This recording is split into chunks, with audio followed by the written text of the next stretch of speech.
Please subscribe Telugu 7 Media.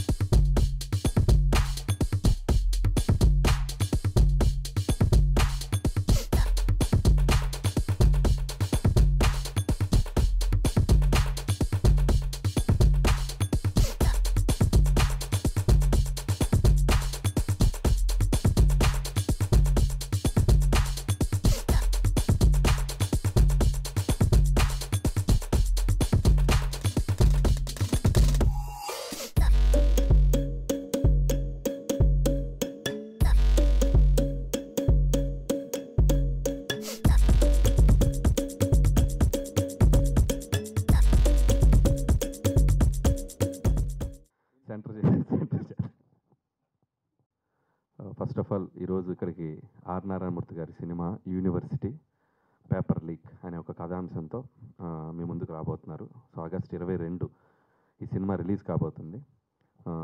ఒక చాలా కాలం క్రితం, అంటే ఒక 1 month క్రితం నాకు ఆయన సినిమా చూపించారు. ఆయన సామాజిక అంశాల మీద ఒక సినిమా తీయాలంటే అది కొన్ని డెకేడ్స్ బ్యాకే మనం చూసాం. ఆర్ నారాయణమూర్తి గారు ఎన్ని సామాజిక అంశాలను ఆయన టచ్ చేశారు. అలాంటి ఒక గొప్ప గొప్ప సినిమాలు తీసిన ఆర్ నారాయణమూర్తి గారు మళ్ళీ ఇంకొక సామాజిక అంశం మీద, ఒక సమస్య మీద మిమ్మల్ని అడ్రస్ చేయడానికి వస్తున్నారు. ఖచ్చితంగా సినిమా చూడండి. ఆయన ఆవేదన సినిమాలో చూపించారు, అది ప్రజలకు అర్థమయ్యేలా తీశారు. సో మీరు కూడా అది అర్థం చేసుకుని ఆ సినిమాని ఆదరించి ఆయనకు ఒక పెద్ద హిట్ ఇవ్వాలని కోరుకుంటున్నాను.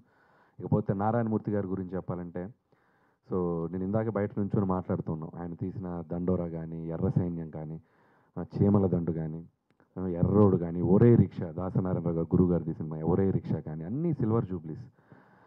అంటే ఒక ట్రెండ్లో ట్రెండ్ సెట్టర్ చేసిన ఒక great actor, hero R Narayanamurthy గారు.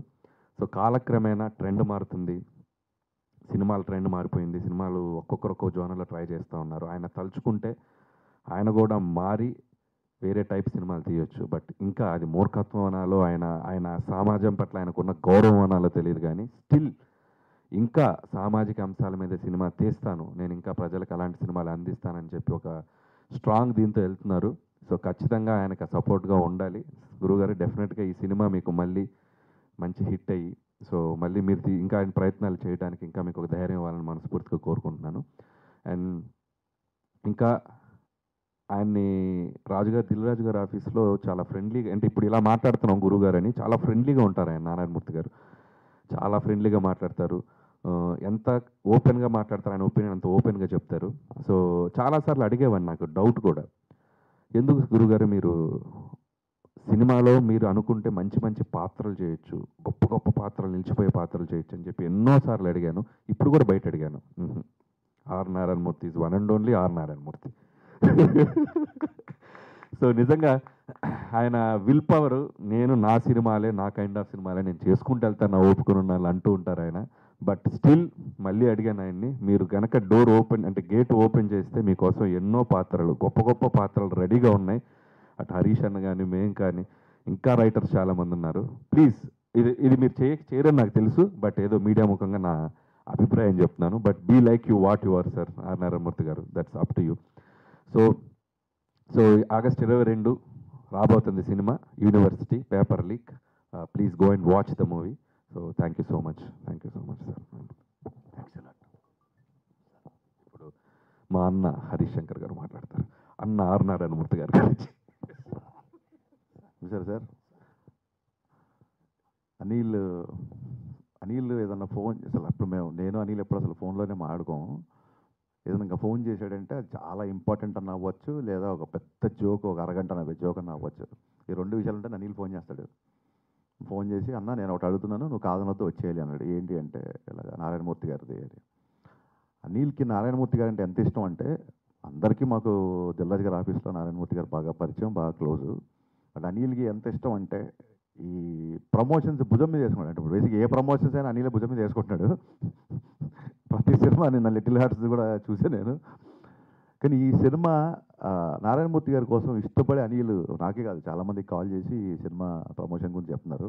బట్ అనిల్ మాట ఒక ఎత్తు అయితే, నారాయణమూర్తి గారు అనగానే నేనే కాదు ఎవరైనా సరే ఇండస్ట్రీలో వచ్చి ఇక్కడ నిలబడాల్సిందే. అది మీరు సంపాదించుకొని ఇన్నేళ్ళుగా మీరు సంపాదించుకుని ఏమైనా ఉందంటే ఇది చూడండి. మన పెద్దవాళ్ళు చెప్తుంటారు, ధనవంతులు వేరు, ఐశ్వర్యం ఉన్నవాళ్ళు వేరు అని. ధనవంతులు అని ఎవరిని అంటామంటే కేవలం డబ్బు సంపాదించే వాళ్ళని, కేవలం డబ్బు ద్వారా పొందిన సుఖాలని, డబ్బు ద్వారా వచ్చిన ఆస్తుల్ని ఉన్నవాడిని ధనవంతుడు అంటాం. ఐశ్వర్యం అంటే ఆనందం, ఆరోగ్యం, నచ్చిన పని చేసే స్వాతంత్రం, ఇవన్నీ ఉన్నవాళ్ళని ఐశ్వర్యవంతుడు అంటారు. ఈ లెక్కను చూసుకుంటే ఇండస్ట్రీలో అందరికంటే పెద్ద ఐశ్వర్యవంతుడు నారాయణమూర్తి గారు మాత్రమే. మాకు సినిమాలు తీయడానికి డబ్బులు కావాలి, ఆ తర్వాత తీసిన తర్వాత డబ్బులు రావాలి. ఆయన కేవలం సినిమాలు తీయడానికి మాత్రమే డబ్బు కావాలి. ఆ తర్వాత ఆయన డబ్బు ఎంత వచ్చింది ఎంత పోయింది అనేది ఎప్పుడూ పట్టించుకోడు. ఇందాక అనిల్ చెప్పినట్టు ప్రతి డైరెక్టర్, ఇండస్ట్రీలో ఉన్న ప్రతి డైరెక్టర్ ఆయనకి ఒక విలన్ పాత్ర అవ్వచ్చు, మంచి క్యారెక్టర్ ఆర్టిస్ట్ పాత్ర అవ్వచ్చు, ఒక రెస్పాన్సిబిలిటీ ఉన్న ఒక తండ్రి పాత్ర అవ్వచ్చు, చాలా పెద్ద పెద్ద పాత్రలు కోట్లల్లో, నా ముందే కోట్లల్లో ఆఫర్స్ వచ్చినాయి ఆయనకి. కానీ ఆయన ఏ రోజు డబ్బుకి పడిపోలేదు, ఏ రోజు ఏ ఆఫర్ని ఆయన ఒప్పుకోలేదు. మీకు అందరూ బయట చెప్తుంటారు కదా, ఇండస్ట్రీ అంటేనే డబ్బుమయం, డబ్బు దగ్గర ఎవరైనా పెద్ద రెమ్యునరేషన్ ఆఫర్ చేస్తే ఎవరైనా సరే ఏదైనా ఒప్పేసుకుంటారు అన్న టైప్లో మాట్లాడుతుంటారు అందరూ. డబ్బుతో కొనలేని వ్యక్తి ఎవరైనా ఉన్నారు ఇండస్ట్రీలో అంటే అది నారాయణమూర్తి గారు మాత్రమే, ఖచ్చితంగా నేను చెప్పగలను. అండ్ ఇందాక అనిల్ చెప్పినట్టు ఎప్పుడూ మారలేదు, ఏ రోజు మారలేదు. ఆర్థికపరమైన ఇబ్బందులు ఎన్ని వచ్చినా, ఆర్థికంగా ఎన్ని దెబ్బలు కలిగినా, ఎన్ని దెబ్బలు పడ్డా, అలా ఆశయం కోసం ఇన్ని సంవత్సరాలు నిలబడ్డాం. చాలామంది వస్తారు, ఫైట్ చేస్తారు, కొంచెం అలసిపోతారు, ఓడిపోతారు, వెళ్ళిపోతారు. కానీ నేను ఇలా కాదు. ఆర్థికపరమైన దెబ్బలు తగులుతున్నప్పటికీ కూడా అలాగే ఆశయం పట్టుకొని నిలబడి ఈ రోజుకి ఒక సమస్య ద్వారా, ఇది మీరు నాకు తెలిసి మీరు తీసిన అన్ని సినిమాలు ఇది కొంచెం యూత్ సినిమా. ఇది యువతని చేసిన సినిమాలు, ఎక్కువగా రైతు సమస్యల మీద, నిమ్న వర్గాల మీద ఎదుర్కొంటున్న ఇబ్బందుల మీద సినిమాలు తీసి ఆయన ఫస్ట్ టైం ఒక యూత్ సబ్జెక్ట్తో ముందుకు వస్తున్నది అర్థమైంది. బట్ అందులో కూడా చూస్తే అందులో కూడా ఒక సమస్య, ఒక పేపర్ లీక్ అనే సమస్య వలన నిజంగా ఎంత నష్టం జరిగింది, ఎన్ని నష్టాలు జరుగుతున్నాయి, ఎంతమంది స్టూడెంట్ జీవితాలు పాడైపోతున్నాయి. అలాగే అపాత్రదానం జరిగి జస్ట్ లీక్ అయిన మూలంగా ఏమాత్రం ప్రిపేర్ అవ్వని స్టూడెంట్స్, ఏమాత్రం అర్హత లేని స్టూడెంట్స్ అనేవాళ్ళు ఎలా లబ్ధి పొందుతున్నారు, ఈ టాపిక్స్ అన్ని ఈ సినిమాలో ఆయన డిస్కస్ చేశారని చెప్పిండ్రు. అనిల్ చెప్పాడు కదా ఆయన ఎప్పుడు మారలేదని. కానీ ఆయన ప్రతి సినిమా మార్పు కోసమే ఉంటుంది. ఆయన గురించి చెప్పాలంటే మార్పు కోసం తపన పడుతూ ఏమాత్రం మారని మనిషి నారాయణమూర్తి గారు. ఇది ఇది ఇది చాలా పెద్ద విషయం. ఇది ఆయన ఒకసారి కేబీఆర్ పార్క్ దగ్గర నడుచుకుంటూ వెళ్తున్నారు ఈయన. నేను అప్పుడే ఒక కొత్త కారు, ఇందాక చెప్పారు మీది పెద్ద కారు కదా, నా పెద్ద కారు అప్పుడు కొన్నాను. ఈయన చూసి కారు ఆపి రండి గురుగారు డ్రాప్ చేస్తాను అంటే, లేదు నాకు అలవాట్లేదమ్మా, నాకు అలవాట్లేదు సార్, నేను కూడా నిన్నే కొనుక్కున్నాను, నా కారు చూడటం కోసం అన్నా ఎక్కండి సార్ అని బతిలాడితే అలా వచ్చి బాగుందమ్మా అన్న తప్ప ఆయన కారు ఎక్కలేదు. ఆయనకు వచ్చిన సక్సెస్కి, ఆయన సినిమాలు కలెక్ట్ చేసిన రెవెన్యూస్కి కారు కాదు, ఆయన తలుచుకుంటే చేపలు కూడా తిరగవచ్చు ఆ టైంలో. బట్ ఏ రోజు కూడా ఆయన అసలు, అంటే ఒక వ్యక్తి పొద్దున్న లేస్తే డబ్బుతో ముడిపడి మన సమస్యలు ఉంటాయి, మన అవసరాలు ఉంటాయి, మన జీవితమే 80% డబ్బు డామినేట్ చేస్తుంటుంది మనకి. అలాగా ఉన్నంటి ఇలాంటి కాంటెంపరీ, ఇలాంటి ఒక సొసైటీలో, ఇలాంటి ఒక ప్రస్తుత కాలమాన పరిస్థితులలో ఏ మాత్రం డబ్బుకి అసలు కొంచెం కూడా ఇంపార్టెన్స్ ఇవ్వకుండా, ప్లస్ తను అనుకున్న పని తను అనుకున్నట్టుగా చేస్తూ ఇంత నిరాడంబరంగా ఉన్న, అందుకే పీపుల్ స్టార్ అంటారు ఆయన. Is the real star, is the only people star. Sir ఈ సినిమా పెద్ద హిట్ అయ్యి మీరు కోట్లు రావాలన్నా కూడా మీకు ఇష్టం ఉండదు, మళ్ళీ మీరు అనుకున్న సినిమాలు తీసేలాగా మీకు ఆ ఫైనాన్షియల్ కంఫర్ట్ రావాలి. దీనికి ఎప్పుడు దిల్ రాజు గారు, మా ఎస్విసి డిస్ట్రిబ్యూషన్ అధినేత శిరీష్ గారు ఎప్పుడు నారాయణమూర్తి గారికి కోఆపరేటివ్గా ఉంటారు. అండ్ ఖచ్చితంగా ఈ సినిమా మీరు అనుకున్న విజయాన్ని సాధించాలని మనస్ఫూర్తిగా కోరుకుంటూ, మీరు ఇలాంటి సందర్భాలలో మమ్మల్ని పిలిచి మాకు కూడా కాస్త ఒక రెస్పెక్ట్, గౌరవం కలిగేలా చేస్తున్నందుకు మీకు మనస్ఫూర్తిగా ధన్యవాదాలు చెప్పుకుంటున్నాను. Thank you so much.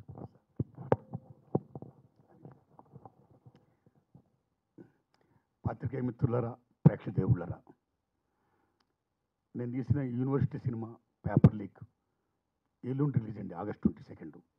ఆ దశలో భాగంగా సినిమాని ప్రమోట్ చేసుకోవాలని నేను అనిల్ రావుపూడి గారి దగ్గరికి వెళ్ళానండి.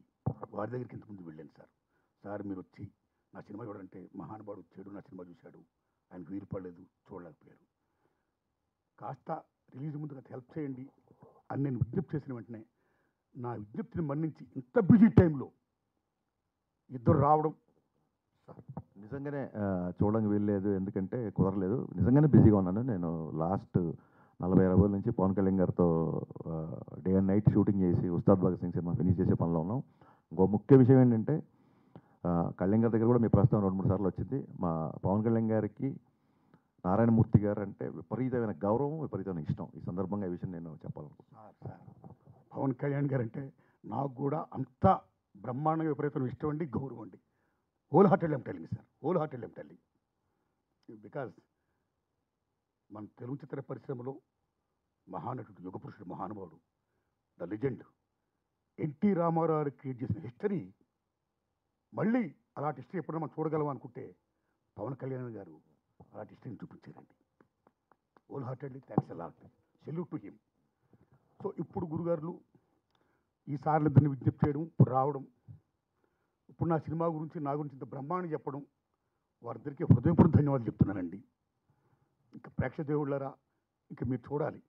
ఏమాత్రం సినిమా బాగున్నా 10 మంది చెప్పి ఆదరించండి. ఇంకా ఇలా చిత్రాలు తీయడానికి నాకు శక్తిని ప్రసాదించండి. సార్ అనిల్ రావుపూడి గారు, మీకు మనస్ఫూర్తి దండం పెడుతున్నా. ఇక సార్ ఈ పెద్దలిద్దరూ టాప్ మోస్ట్ బిజియెస్ట్ డైరెక్టర్లు. వేషాలు వేయండి, మేము ఇస్తాం అని అంటున్నారు వారు. ఓకే, మీరు ఇస్తామండి. మేము మీకు ఇచ్చే అట్లా కాదు, మీరు చేస్తే మేము రాస్తాం అంటున్నాం. మాకు అవకాశం కల్పించమన్నాం అంతే. దర్శకత్వం చేసే అవకాశం, మిమ్మల్ని డైరెక్ట్ చేసే అవకాశం ఇవ్వమని మీరు మాకు ఇవ్వాలని అడుగుతున్నాం. మీ ఇద్దరికి నమస్కారం బాబు, మీ ఇద్దరికి నమస్కారం సార్. మీరు ఇలాగ నన్ను ఇద్దరికి నమస్కారం అండి. చాలు, ఈ నమస్కారం ఇద్దరు స్వీకరించండి. సార్ సార్ సార్ ఏదో నేను చేసుకుంటున్న ఇలాగా నేను పాస్ అవ్వాలి అంతే. That's all. అలా విష్ చేయండి, బ్లెస్ చేయండి. నమస్కారం మీకు. మీకు నిజంగా హోల్ హార్టెడ్ థ్యాంక్స్ అండి. ఈయన తీసింది పేపర్ లీక్, అయినా సరే పాస్ అవ్వాలంటున్నాడు. అన్యాయం కదా. బ్లాక్ బస్టర్ కొడుతున్నారు సార్. సక్సెస్ అవ్వాలని నాకు వెరీ హ్యాపీ. మీ ఆశీర్వాదం అండి. ఎనీహౌ మనస్ఫూర్తి చెప్తున్నాను సార్, ఎంత బిజీలో నా కోసం మీరు వచ్చి ఈ రకంగా నా సినిమా గురించి మీరు స్పందించి ప్రేక్షకులు నా సినిమా చూసి ఆదరించండి, నానుమతికి ఇలా సినిమా తీయడానికి శక్తిని ప్రసాదించండి అని అన్నందుకు మీ ఇద్దరికీ నేను హృదయపూర్వకంగా శిరస్సును దండం పెడతానండి. Thanks a lot, thanks a lot. Thank you Narayanamurthy గారు. చివరికి ఎలాగైనా మా సినిమాలో నటించడానికి ఒప్పుకున్నారు. Thank you so much. ఆ క్రెడిట్ అనిల్ రావుపూడికి వెళ్తుంది. థ్యాంక్ యూ తమ్ముడు. ఇక్కడ చూడండి, ఇక్కడి నుంచి మిమ్మల్ని ఎలా చూపిస్తాం. సార్ సార్ సార్ అయ్యయ్యా, నేనేం ఒప్పుకోలేదు, క్షమించండి. మరలా మాట అంటే దాన్ని నిలబడి ఉండాలి. జస్ట్ జోక్ చేశాను. నారాయణమూర్తి గారే. ఓకే, థ్యాంక్స్ అండి. నా ఈ చిత్రం రిలీజ్ చేయడానికి సహకరిస్తున్నటువంటి నైజాం అండ్ విశాఖపట్నం జిల్లాలో దిల్రాజు గారికి, శ్రీశెట్టి గారికి, Krishna, Guntur, east west release చేస్తున్న పెద్దలు, నా శ్రేయోభిలాషులు శ్రీ అల్లు అరవింద్ గారికి, రాయలసీమ రిలీజ్ చేస్తున్న పెద్దలు, నా శ్రేయోభిలాషులు శ్రీ సురేష్ బాబు గారికి, నెల్లూరు రిలీజ్ చేస్తున్నటువంటి శ్రీ హరి గారికి, వీళ్ళందరికీ నా హృదయపూర్వక ధన్యవాదాలు చెప్తున్నానండి. ఆదరిస్తూ నా సినిమా మళ్ళా రిలీజ్ చేస్తున్నందుకు థియేటర్లు ఇస్తున్నటువంటి థియేటర్ల యాజమాన్యానికి అందరికీ దండాలు పెడుతున్నానండి. సో ప్రేక్షకులారా, మీరు చూడండి, ఏమాత్రం నచ్చినా మెచ్చుకోండి, ఆదరించండి. ఇంకా ఇలా చిత్రాలు తీయడానికి నాకు శక్తిని ప్రసాదించండి. నమస్కారం అండి. Thanks a lot. మీరు